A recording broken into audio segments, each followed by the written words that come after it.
बिजली पढ़ने के लिए, बिजली घर के काम निपटाने के लिए, बिजली उद्योगों के लिए, और इतना ही नहीं, अब तो बिजली मोबाइल चार्ज करने के लिए, उसके बिना कोई रह ही नहीं सकता। यानी जो लक्ष्य 2030 का था, भारत ने वो 2021 में ही हासिल कर लिया। 2 साल हमने मजबूती से कोरोना से भी लड़ाई लड़ी है और विकास के कार्यों को भी रुकने नहीं दिया। बीते 4 सालों में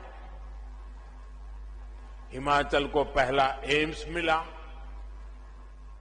हमीरपुर, मंडी, चंबा और सिरमौर में 4 नए मेडिकल कॉलेज स्वीकृत किए गए।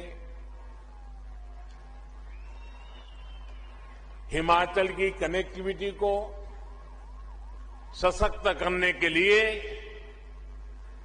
अनेक विध प्रयास भी जारी हैं। भाई और बहनों,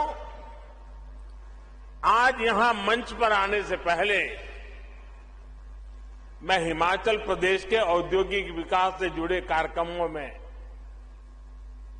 इन्वेस्टर्स मीट में शामिल हुआ और यहां एक जो प्रदर्शनी लगी है उसे देख करके भी मन अभिभूत हो गया। इसमें हिमाचल में हजारों करोड़ रुपए के निवेश का, युवाओं के लिए अनेक नए रोजगार का मार्ग बना है।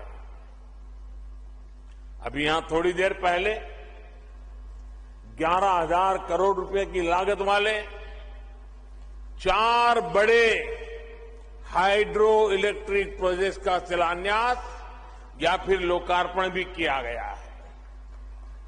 इनसे हिमाचल की आय बढ़ेगी और रोजगार के हजारों अवसर भी बढ़ेंगे। सावड़ा कुड्डू प्रोजेक्ट हो, लूहरी प्रोजेक्ट हो,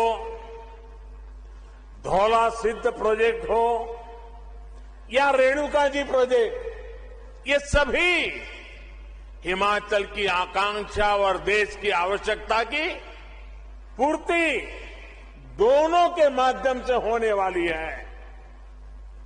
सावड़ा कुड्डू बांध तो पियानो की आकृति वाला एशिया का पहला ऐसा बांध है।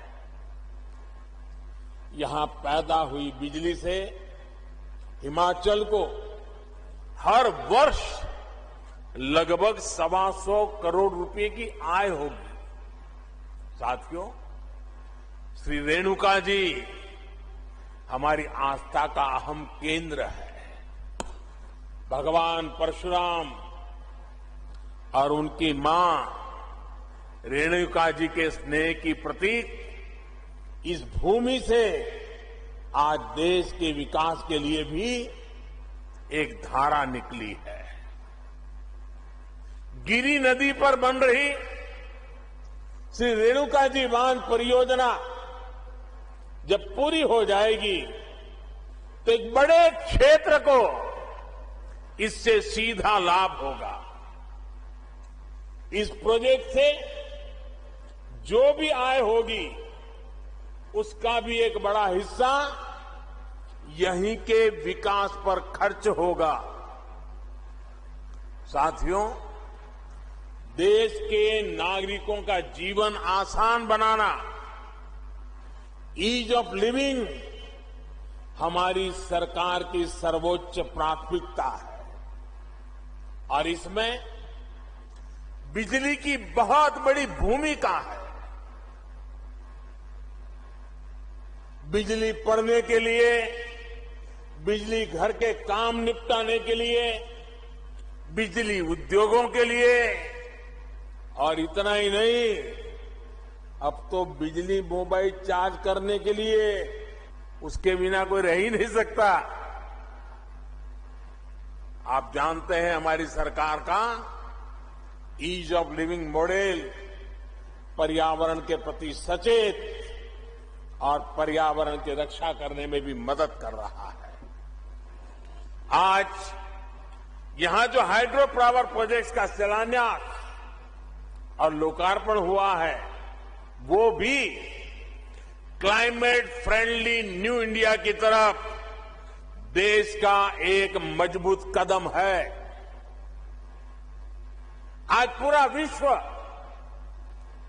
भारत की इस बात की प्रशंसा कर रहा है कि हमारा देश किस तरह पर्यावरण को बचाते हुए विकास को गति दे रहा है। सोलर पावर से लेकर हाइड्रो पावर तक, पवन ऊर्जा से लेकर ग्रीन हाइड्रोजन तक, हमारा देश रिन्यूएबल एनर्जी के हर संसाधन को पूरी तरह से इस्तेमाल करने के लिए निरंतर काम कर रहा है। मकसद यही है कि देश के नागरिकों की ऊर्जा जरूरतों को पूरा करने के साथ पर्यावरण की भी रक्षा हो और भारत अपने लक्ष्यों को किस तरह प्राप्त कर रहा है, उसका एक उदाहरण देश की बढ़ती इंस्टॉल इलेक्ट्रिसिटी कैपेसिटी भी है। साथियों, भारत ने 2016 में ये लक्ष्य रखा था कि वो साल 2030 तक अपनी इंस्टॉल इलेक्ट्रिसिटी कैपेसिटी का 40% नॉन फोसिल एनर्जी सोर्स से पूरा करेगा।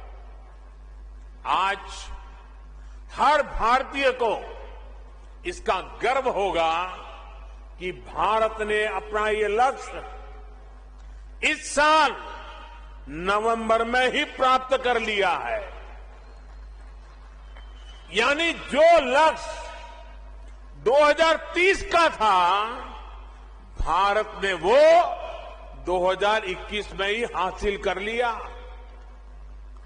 ये है आज भारत के काम करने की रफ्तार, हमारे काम करने की रफ्तार।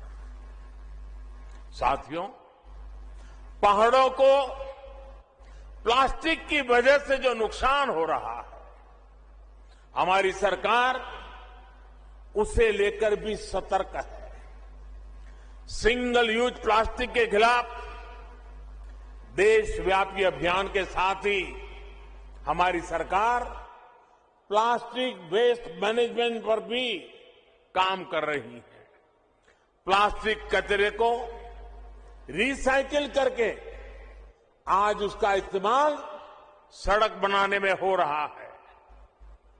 आज आपसे बात करते हुए मैं हिमाचल आने वाले देश के कोने कोने से लोग यहां आते हैं। हिमाचल आने वाले सभी पर्यटकों से भी आग्रह करना चाहता हूं, हिमाचल को स्वच्छ रखने में, प्लास्टिक और अन्य कचरे से मुक्त रखने में पर्यटकों का भी दायित्व बहुत बड़ा है।